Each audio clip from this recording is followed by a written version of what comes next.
So hey guys, world of immortal সিরিজের আর একটা ব্র্যান্ড নিউ পার্টে আপনাদের সবাইকে স্বাগতম।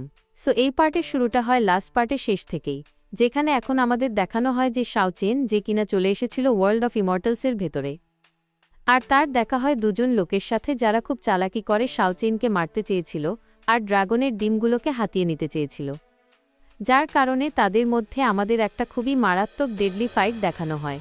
কিন্তু শাও চেন এখানে খুবই চালাকির সাথে তার পাওয়ার ব্যবহার করেছিল, যেমন সে জিউ, ঝাও ওয়াইউ আর ওয়াং জি ফাং দুজনকেই মেরে ফেলেছিল। কিন্তু এমনটা করার কারণে শাও চেনও খুব বেশি ইনজার্ড আহত হয়ে পড়েছিল, আর তার বডিও এক্সস্টেড ক্লান্ত হয়ে গিয়েছিল। আর সেখান থেকে বেরোনোর পর তার দেখা হয় মেয়েটির সাথে। শাও চেন তাকে বলতে থাকে যে কেন না আমরা দুজনেই মিলে এখান থেকে বেরোনোর রাস্তা বের করি, যাতে করে খুব তাড়াতাড়ি আমরা জুজোতে পৌঁছে যাই। কিন্তু সে তাকে বলতে থাকে যে না, এমন কিছুই হতে যাচ্ছে না। এমনকি সে তো নিজের তলোয়ারও বের করে ফেলেছিল শাও চেনের ওপর হামলা করার জন্য, যার ঠিক পরেই এখন সে চলে আসে শাও চেনের ওপর অ্যাটাক করার জন্য, যার সোর্ড অ্যাটাক আটকানোর জন্য শাও চেন সঙ্গে সঙ্গে নিজের সোর্ড ব্যবহার করে আর একটা পাথর তার দিকে ছুঁড়ে দেয়, যে পাথরটাকে সে মাত্র একটা অ্যাটাক দিয়েই মাঝখান থেকে চিরে রেখে দিয়েছিল। কিন্তু এখানে এটা তো শাও চেনের চাল ছিল, কারণ সে তাকে বোকা বানিয়ে সঙ্গে সঙ্গে নিজের প্রাণ বাঁচিয়ে পালাতে থাকে, যার কারণে সে সঙ্গে সঙ্গে শাও চেনের পিছু করা শুরু করে দিয়েছিল। যার পর শাও চেন এখান থেকে পালাতে পালাতে পৌঁছে যায় সাইলেন্ট ডেথ নামের একটা জায়গায়, কারণ তার ইনজুরি এতটাই বেশি হয়ে গিয়েছিল যে সে তার সামনে টিকতেই পারবে না। তাই সে নিজেকে বাঁচাতে বাঁচাতে আর টলতে টলতে লুকোতে যাচ্ছিল। কিন্তু যতক্ষণ শাও চেন পৌঁছাতে পারত, সেই মুহূর্তেই তার ওপর হঠাৎ করেই একটা খুব ভয়ঙ্কর পাওয়ারফুল স্ল্যাশিং অ্যাটাক দিয়ে হামলা করে দেওয়া হয়েছিল, যে অ্যাটাক শাও চেনের সাথে ধাক্কা খায় আর তাকে আরও বেশি ইনজার্ড করে দেয়। শাও চেন বলতে থাকে যে আমি এতটাই ইনজার্ড হয়ে গেছি যে আমি এর হামলাকে আর আটকাতেও পারবো না। মনে হয় তার রাগ শান্ত হবে না যতক্ষণ না সে শাও চেনকে মেরে ফেলছে। কিন্তু তবুও শাও চেন সাহস দেখিয়ে দাঁড়ানোর চেষ্টা করে, কিন্তু তার পা কাজই করছিল না। সে বলতে থাকে যে আমি এই অজানা দুনিয়ায় এসে গেছি তোমার কারণে, আর আজ আমি এখানে তোমার ওই অবস্থা করতে চলেছি যাতে তুমি মৃত্যুর জন্য তড়পাবে।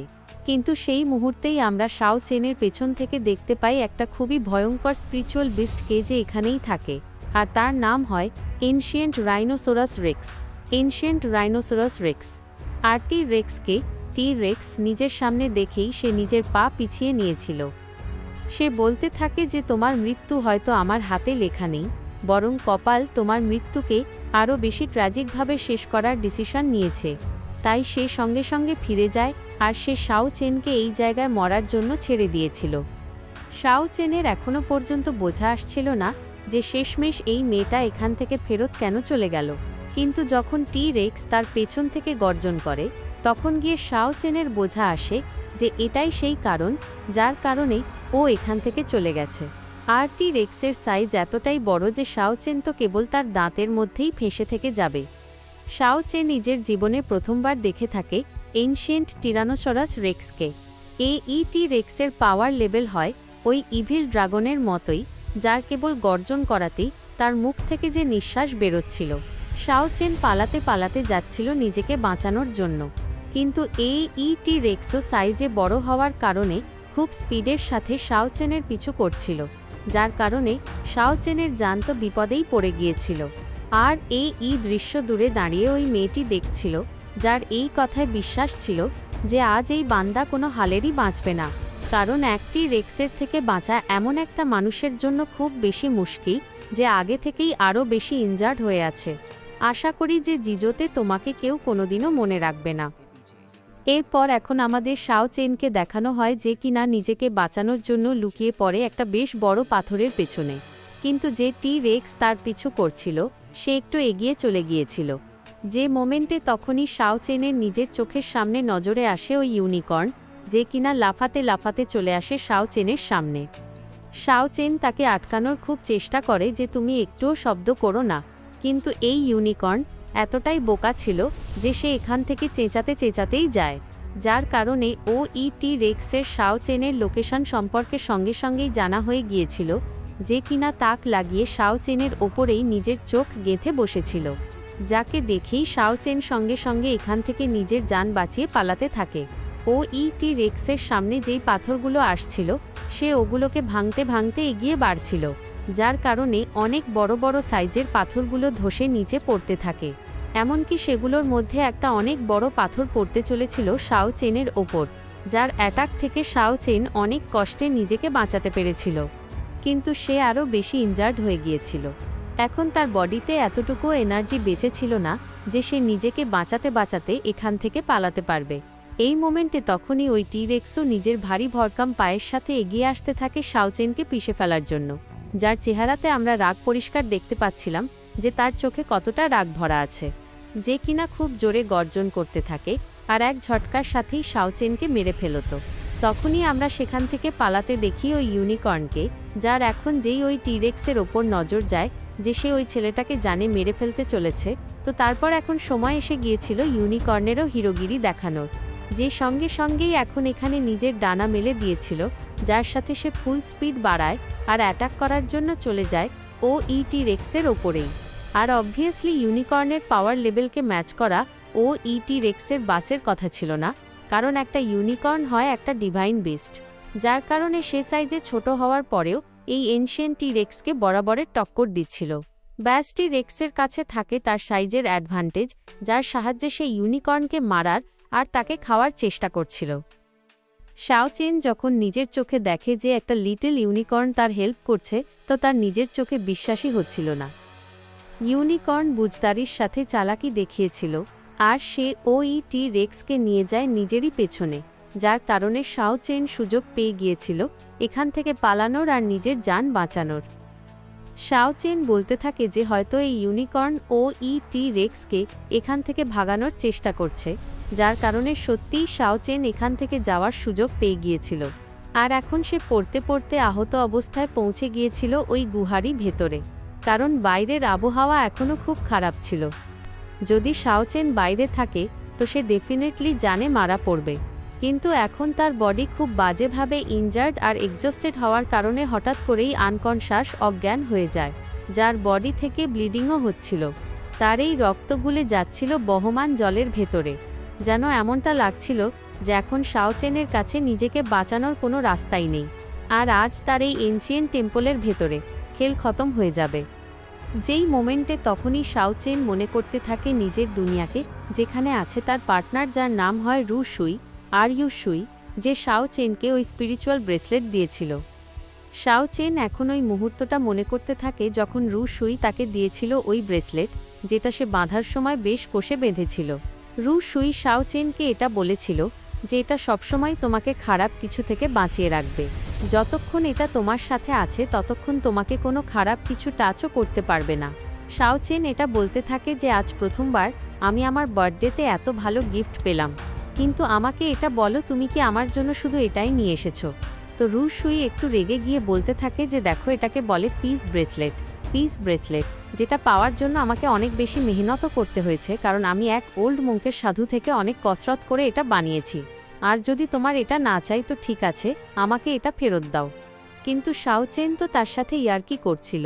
ওরা দুজনে দৌড়াতে দৌড়াতে ময়দানে পৌঁছে যায়, আর শাও চেন তাকে বলতে থাকে যে এখন যেহেতু তুমি এটা আমাকে দিয়ে দিয়েছ, তো এখন এই ভালোবাসার তোহফা সবসময় চিরকালের জন্য আমার হয়ে গেছে। তারা দুজনে পৌঁছে যায় জুলং ভিলেজের মাউন্টেন ক্লিফ এর কাছে। রু সুই বলতে থাকে যে দেখো, তোমার এটা পছন্দ হয়নি, আমাকে এটা ফেরত দাও। আর জুলং ভিলেজের দৃশ্য সত্যিই অনেক বেশি সুন্দর ছিল। দৃশ্যের বিউটিফুল হওয়ার সাথে শাও চেনের হাতে ছিল রু সুইয়ের হাত, আর এর চেয়ে ভালো মোমেন্ট তার জন্য আর কি বা হতে পারে। তখনই রু সুই শাও চেনকে এটা বলতে থাকে যে এই পুরো কন্টিনেন্টের ওপর না জানি কতই পাওয়ারফুল কাল্টিভেটার্স হবে, আর আগেও আসবে যারা কিনা যেতে চাইবে ওয়ার্ল্ড অফ ইমর্টালসের ভেতরে, যেখানে যাওয়ার পর তারা সবসময় চিরকালের জন্য অমর হয়ে যাবে আর নিজের একটা নতুন জীবন বাঁচবে। আমাকে এটা বলো, আপনিও কি অন্যদের মতো ওখানে যেতে চাও? আপনিও কি আমাকে ছেড়ে চলে যাবে?